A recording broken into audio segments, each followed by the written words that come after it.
Democrats are testing out a new midterm strategy. Just call your opponents evil racist. The left taking a page out of Hillary Clinton's basket of deplorables playbook by ramping up their demonization of the GOP as a new way to court voters. Longtime Democratic strategist James Carville leading the charge while saying, just ignore the woke policies his party pushes. Our people are kind of silly. Their people actually, racism is evil. All right, misogyny is evil. I'm sorry. The problem the Republican Party has is they got really stupid people that vote in their primaries. And when you have that, you're going to get really stupid people demand to have really stupid leaders. And that's where the Republican Party is now.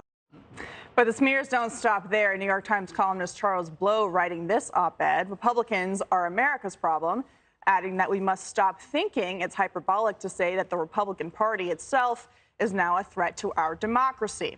And former CIA Director Michael Hayden going to a brand new low after agreeing with a journalist who tweeted this garbage, labeling Republicans dangerous and nihilistic. Hayden saying, quote, I agree, and I was the CIA director.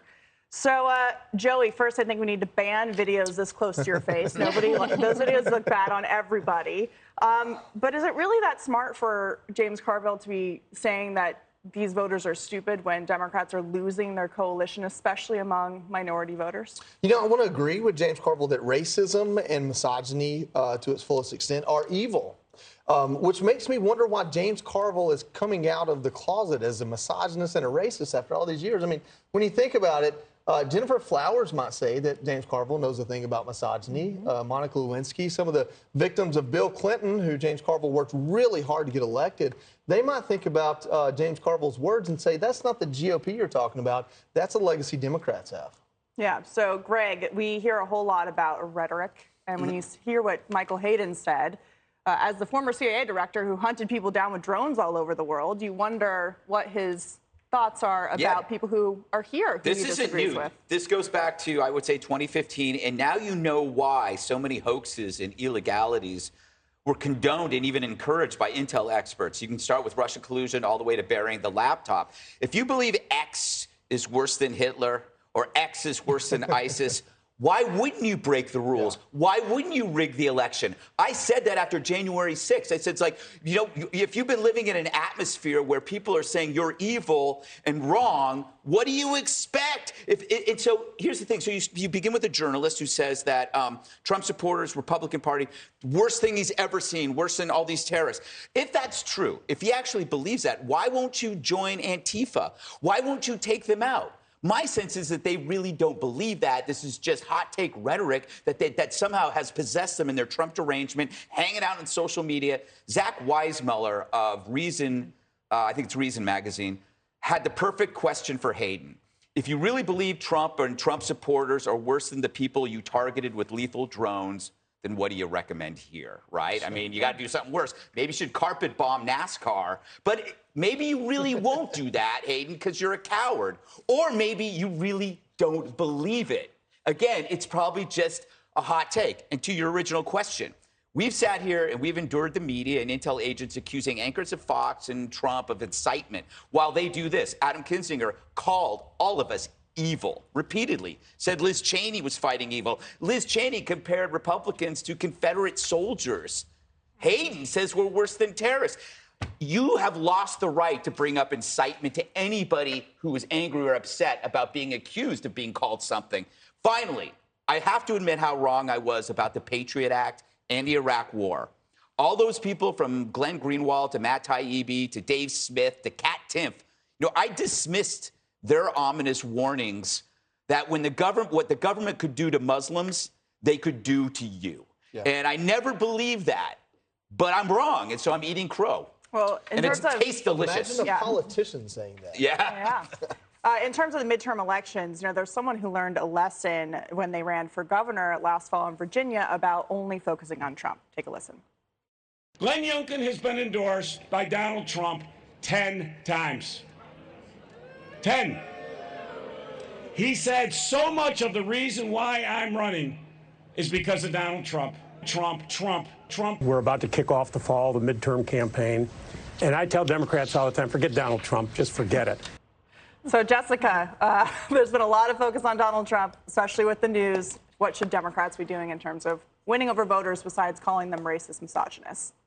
Democrats have been doing a pretty good job in the last month or so. If you look at the shift in the generic congressional ballot, we're now leading in the average. It was supposed to be a complete shellacking, people predicting up to 60 seats lost. We're in the lead. Mitch McConnell was caught in a hallway this morning, asked what he thought was going to happen with the Senate, and he said, we're probably not going to win the Senate. Much more likely that we flip the House. The reason that's happening is because of Donald Trump's candidates, people like Herschel Walker, like J.D. Vance in Ohio, who's down about 5 percentage points to Tim Ryan. This is a state that beloved Republicans. It wasn't even purple anymore. It was shifting into the reddest hue of purple that there is.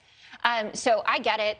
James Carville is 77 years old. He talks like he's 77 years old. He is a brilliant strategist who delivered a lot of amazing things for people on left, right, and center. Everyone loved the Clinton years, besides Jennifer Flowers and Monica Lewinsky. I'm not saying that, and I've been very clear about what Bill Clinton did there. But Americans are hearing Democrats loud and clear about the policies that we're getting passed. They like what they're hearing.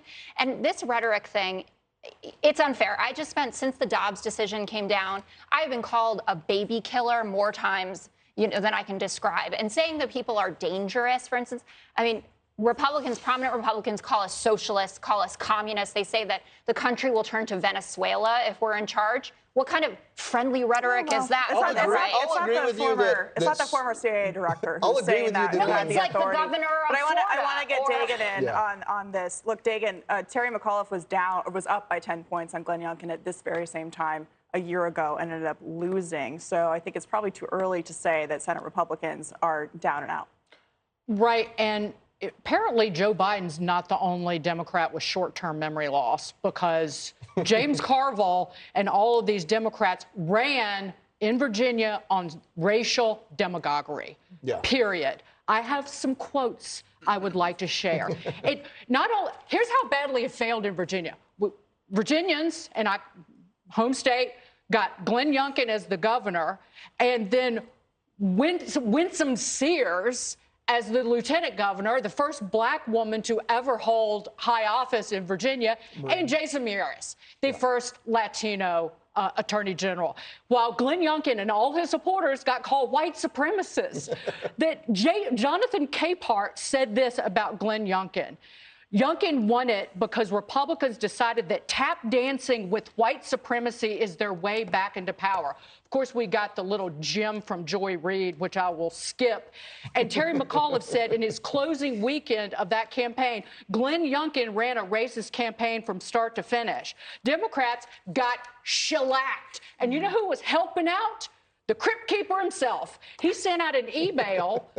Yeah, Wisdom from the Crypt. That could be James Carville's podcast. He sent out an email, a fundraising email in late October last year. Folks, I got to tell you the truth. I hate guys like Glenn Youngkin. He's courting right-wing extremists.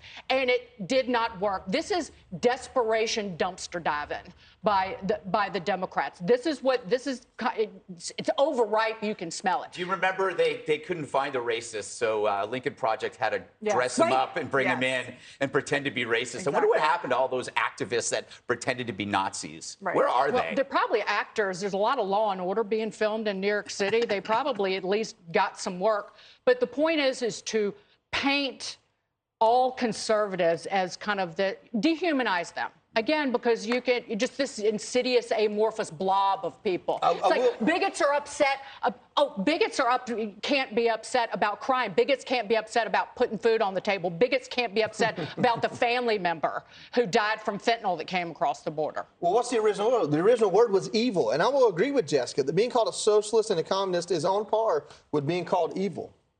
All right. Hi, everyone. I'm Brian Kilmeade. I want you to do me a favor. I want you to click to subscribe to the Fox News YouTube page. This is the only way that I know for sure that you're not going to miss any great commentary, any great news bites, any great interviews coming your way on Fox. You can get it all here on YouTube. So subscribe right now.